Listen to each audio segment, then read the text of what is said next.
Hey, the Human Restoration Project just launched a funding drive to keep delivering quality content like this podcast to you. In addition to our podcast, free resources, thoughts, research, professional development, and more, we're looking at expanding our organization. We're building up our infrastructure to market to a larger audience, incorporate as a 501c3, hire editors and artists, and build a conference and microcredentialing suite. Imagine your favorite progressive ideas available through certifications that could be presented for continuing education credits or job resume builders. We want our content to resonate and ripple across the world, and your contribution gives us the resources to make that happen. And all of this isn't cheap to do. A few dollars is all that it takes. If every episodic podcast listener gave us $3, we would meet all of these goals and more within 1 month. All $3 patrons will receive a Human Restoration Project sticker from us, plus continually you'll receive goodies over the course of the year. We really deeply appreciate you. This podcast is brought to you by Burton Habel, Dustin Rideout, and Susan Michelle Harrison. Thank you for your support.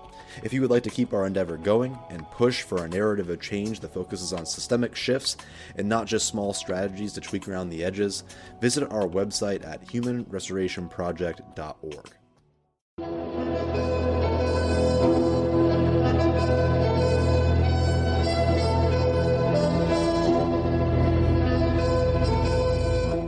Hello, and welcome to Season 3, Episode 16 of Things Fall Apart, our podcast of the Human Restoration Project.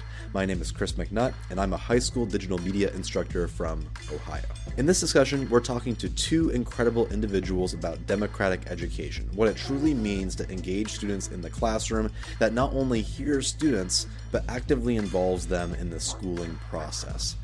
We often think of democratic education as student government, where students are sadly often pigeon-held into glorified party planning committees that really do very little. But what if things could be different? First, what if we establish democratic norms in our classroom, where students are on equal footing with us to discuss curriculum and classroom changes, where the topics we discuss in class and the assignments that are given are a contract between the two of us? Our job as educators is to support rather than tell people what to do. And then what if we built student governments that operate in the school as an actual government, as in they had a place at the school board? And if they don't get what they want, they protest. They demand things that every human being has the right to have. And this is often against what, a legacy administrator would want. After all, phones, that's their property, so they should let them be used.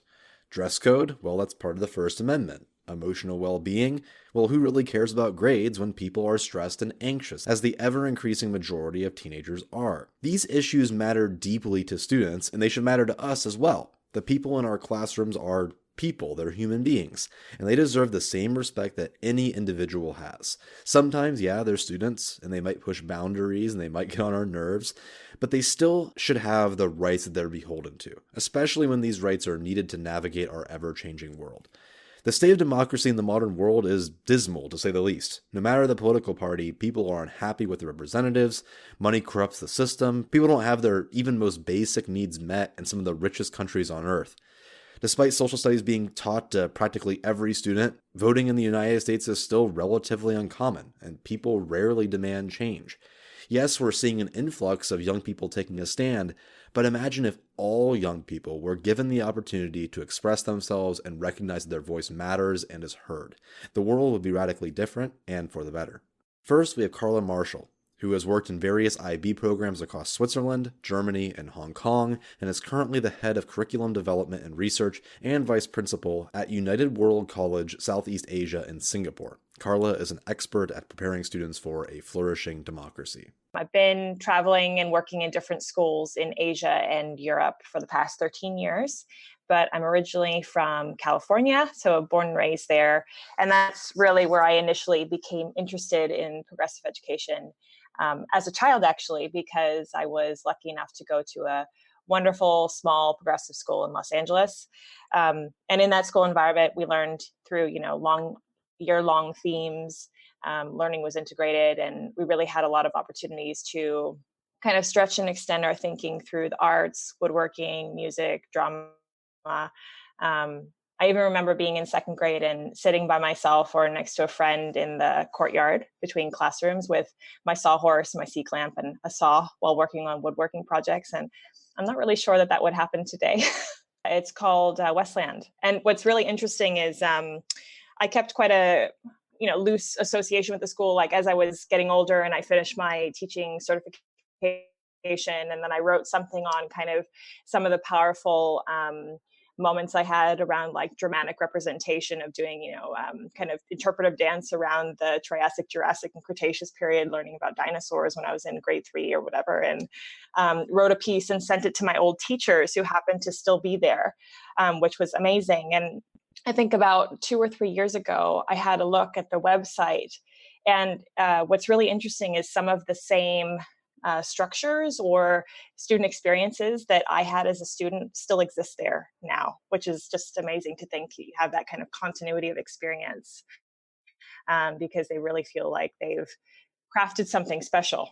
So let's open up with the state of education and how democratic education connects with neoliberalism, and what the current state of democratic education is when there's just so much corporate connection to school, such as career-ready education.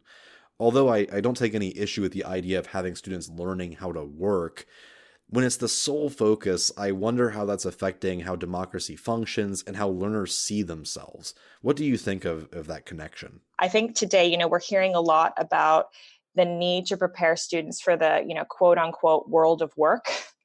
I mean, this is something that I've heard many, many times going to conferences and hearing, oh, they need to know coding. Oh, they need to know robotics. Oh, that like the heavy STEM kind of push that's being brought into schools, which is great. Of course, we want our students to be able to get employment and remain agile in changing economic circumstances.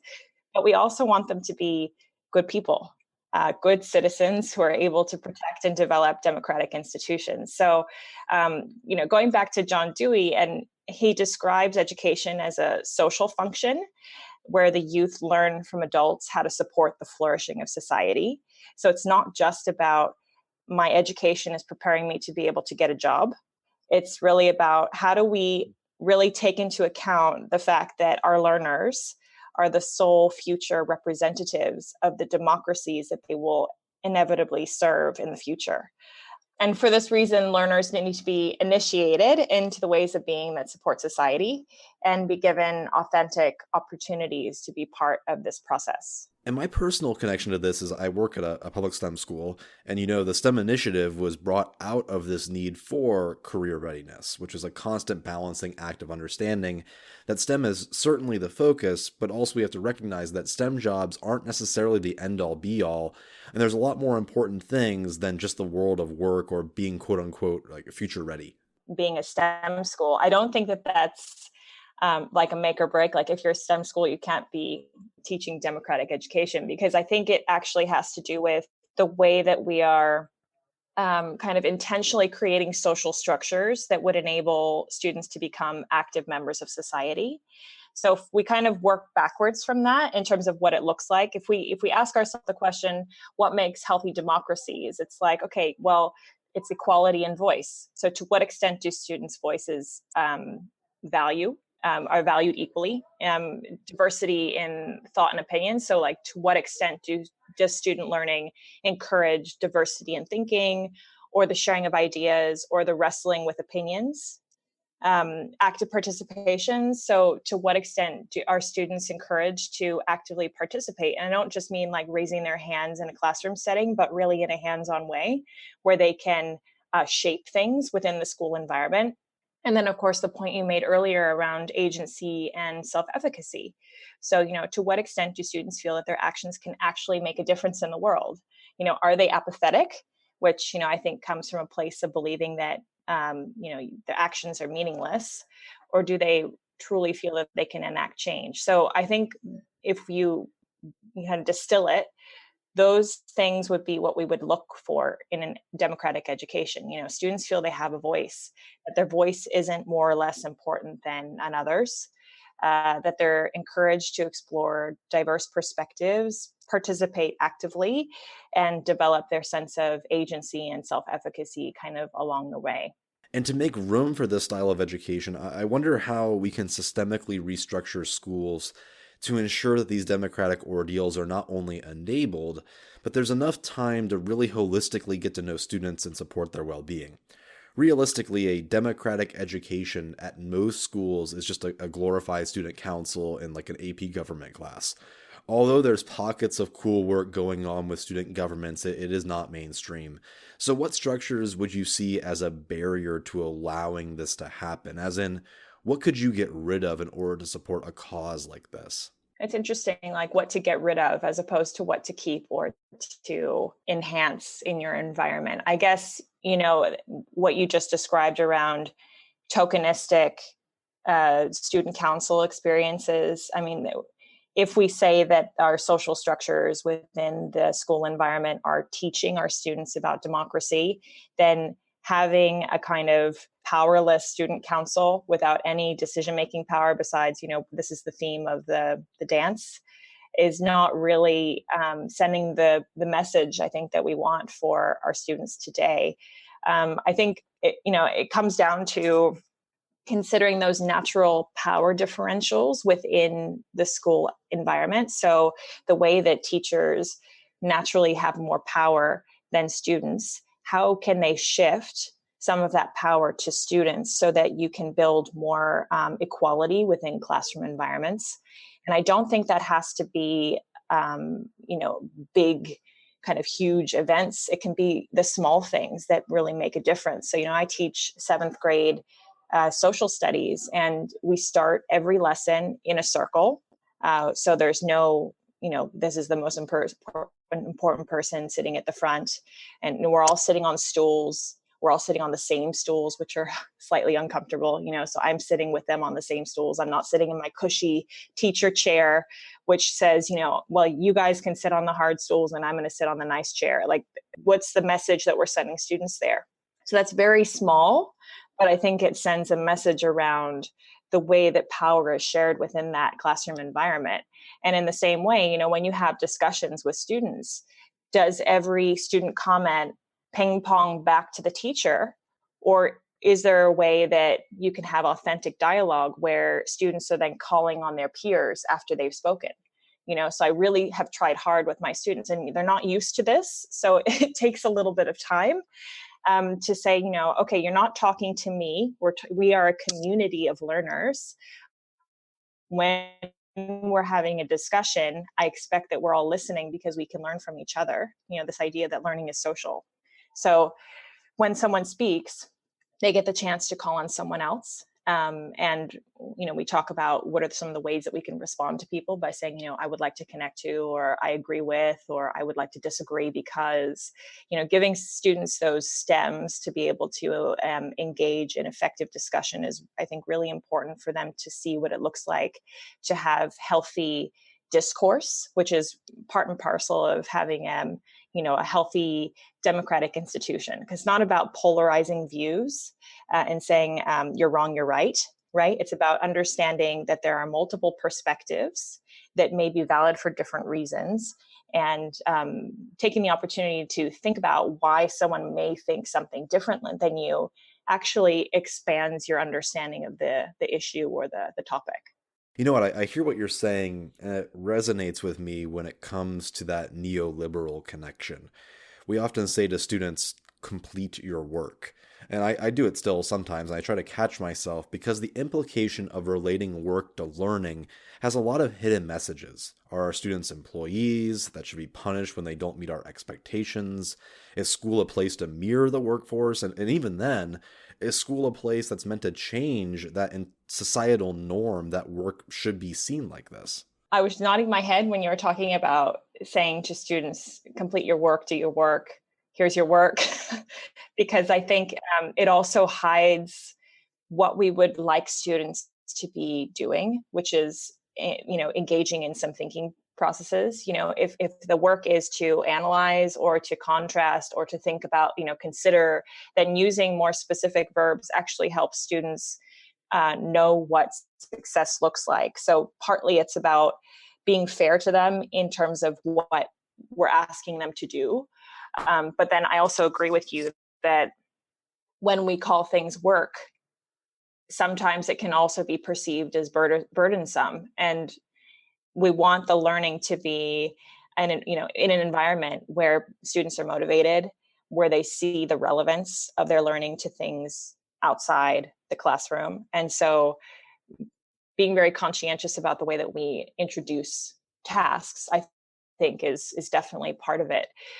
In terms of the debate piece, I was actually having a conversation about this the other day because someone said, there's a history of debates. Debate has been around for a long time in secondary education, and it's absolutely true. And my personal issue with it is when it, like what you said, it's about winning the debate by taking one viewpoint and then kind of needing to break down the viewpoint of the other. And I think there are a lot of really nice ways that you can modify that. So I do 4-corner debates quite often in my classroom, which, there are 4 corners of your room: strongly agree, disagree, strongly disagree. So it's more like a spectrum. And then you read out a provocative statement. So for example, you could say in the Middle Ages unit that we're teaching right now, feudalism was more a uniting force than a dividing force. And then they have to go to their corner and they have to say, talk to the person there. Why are you there? But the most important part of that is that then we have our discussion where it's like, okay, why did you decide to go to strongly agree? Let's share that with the class. How does that compare to the people in disagree?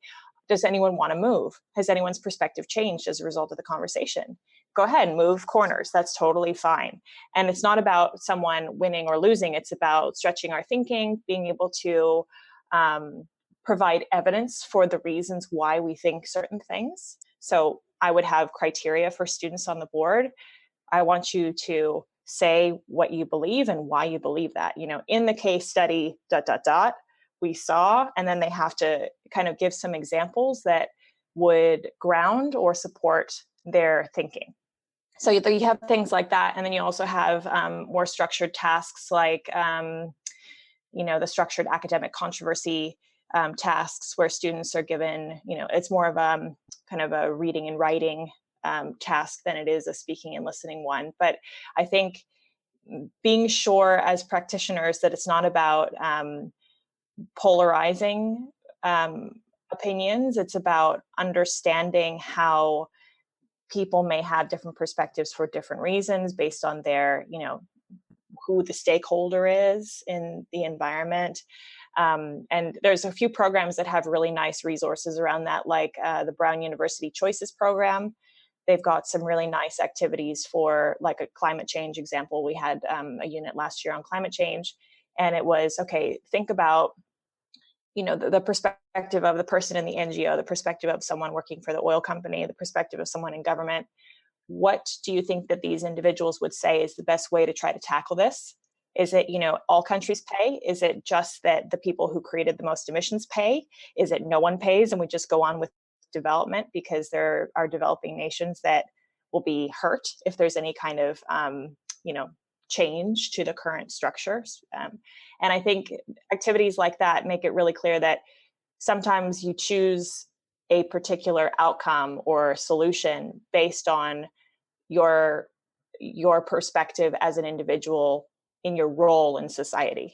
For educators who want to promote a learning style like this, where would they start? I know many schools function like this fully, like a Sudbury school, but there's plenty of public schools that need just a starting point. What would an educator do? The best place to start is probably your own school context, and you might have some individuals within that context that are interested in something similar. So, and the reason I say that is that I think it will look different in every school because every school is unique and dynamic and changing. And if you have, a teacher down the hall that's trying some things with you, then you also have that camaraderie that you're doing something together and can collaboratively work on it and discuss it. So I think it's that question of, to what degree can some of these questions be brought into collaborative planning meetings when they happen in the school environment? So really asking yourself, okay, so let's go over our unit that we're teaching.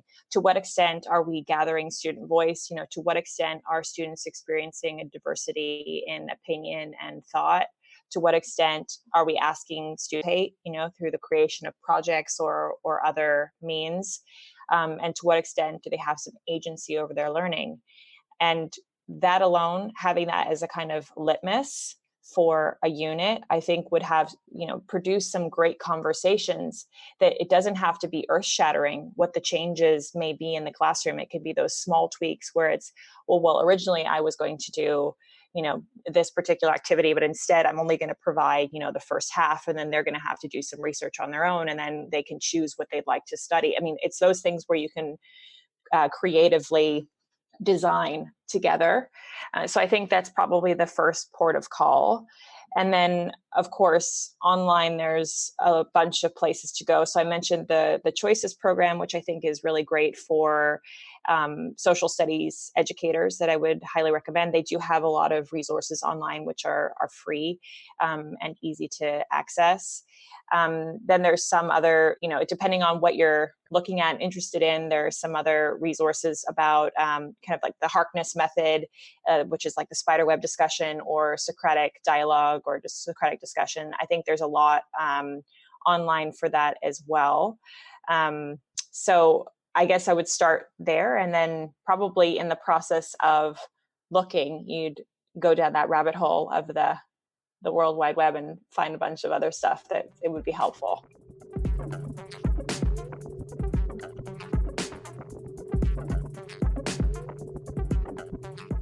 Again, I want to remind you about our funding drive. Our work can take off as much as our Patreon subscribers can allow it to be, and some of this stuff really does require some serious financial backing.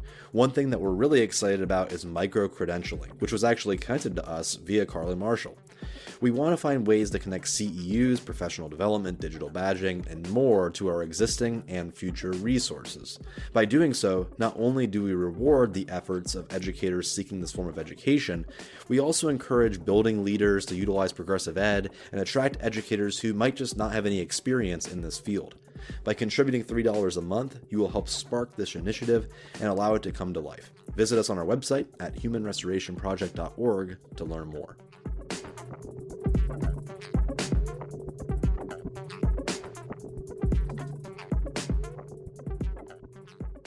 Our next guest is Merrit Jones, who is the executive director of the student-led organization StuVoice. Merrit is in her third year at Duke and has been involved with the organization since high school. StuVoice, which you can find at stuvoice.org, in my opinion, is one of the most interesting and exciting organizations currently in development. Not only is it run by students, it provides a beautiful website full of exciting resources, amazing student-written articles, and materials for supporting student-led chapters that honestly do disrupt the flow of traditional schooling. I wanted to take a second and read the Student Bill of Rights, which is StuVoice's major initial resource, which has links to projects that students are currently working on surrounding it, plus resources to support these ideas in a classroom setting. So they exist of access and affordability for an equitable education, civic participation for students with equal rights, the ability for students to influence decisions, a focus on deeper learning, a need for diversity and inclusivity, a right to due process, freedom of expression, and access to modern technology, and a mentally, physically, and emotionally safe, positive school culture. So the Student Bill of Rights is really the first thing we developed as an organization. Back in 2015, the founders of the organization have been talking to folks about, we needed to have a platform and something we stood for. And so I took a gap year before starting college in 2016. And during that gap year, a colleague and I were on the road talking to students and having them vote. And so this originally started as a voting platform. It was 12 rights that a team created from some field testing and focus groups we had done. And then we field tested those out across the U.S. as we were visiting schools. We had a couple thousand students vote, I think 5,000 or 6,000, if I'm correct, vote on the rights, and we saw what trends and got some feedback on the language. And so what you see today is a revised version from that very original Student Bill of Rights. And so I can talk about specifically some of the ones that constantly emerge. And these are just things that we really wanted to create because, we would go and have these conversations with students, and the education system is so big, and has so many like issues. And so I think it was really helpful for us to create a tool that said, where do we get started? Like pick one spot and think about something you are personally passionate about and something you want to address. And so constantly the top three voted rights are or have been historically civic participation, modern technology, and free expression. And then diversity and inclusivity is usually high too, depending on the school population. But all of these, we agree, are just absolutely fundamental to a quality education. And so we've developed some resources around those that if you like click on each right, then you can see some of the guides that we've created over the years and some of the conversations and pieces students have written to go along with them. But we really just use it as a frame for all of our programs to have a starting place for students to think about this really massive system. And I love this explicit focus on encouraging students to take charge in their own hands and adopt these policies within their schools. We've seen students take charge at the global level, and such as leading protests and activism, but we haven't really seen much reported on when it comes to students radically changing their educational environment. How has Student Voice implored students in order to make these changes? I mean, we've seen a lot of really great local change happen. Because we go into schools, especially as we've been on tour, having conversations on the ground. You know, we use these as a framework for hosting roundtable discussions where we have students speak critically about their education. Because we know in schools, students are asked to think critically about everything but education. And so providing that space has really done some cool work. And I can speak to a couple of those things. School climate and as one of the rights ends up being one that students really like to tackle. And so we've seen students helping take charge of that, and especially around mental health, which is something we hear in almost every school we visit. Students are struggling with that. Some of that is led to students helping work with district officials to help advocate for funding, greater funding allocation for additional guidance counselors. Some of that might be just students working with admin teams to switch up the way lunch is done, so that students have greater free time during the day and more flexibility. So that has to do with scheduling, which we constantly see as an issue in schools. And some of that is peer-to-peer education, because, you know, some schools are not resource rich. And so students are taking that into their own hands by creating workshops for each other, and then doing these roundtables we found to be like a really cathartic starting process to just like being able to talk about what you feel like is going on. And so those are some of the things around mental health we're seeing happen.